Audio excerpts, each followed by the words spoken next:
Madam అంతే. Madam madam అని మాకు తెలుసు. నెక్స్ట్ ఏంటో చెప్పు. యాక్చువల్లీ మేడం ఏం చేశారంటే, 1 2 శేఖర్ గారు కొన్ని విషయాలు ప్రేమతో హ్యాండిల్ చేయాలి. చెయ్యి. నాన్న చెప్పు నాన్న చెప్పు. ఫస్ట్ టైం సార్ మేడం కాళ్ళు కాకుండా కళ్ళు చూశాను. Madam sir, madam madam.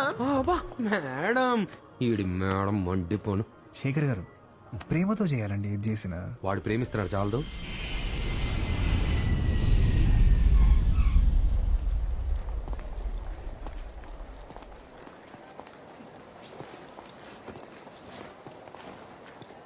Appal నాయుడని ఒకడున్నాడు.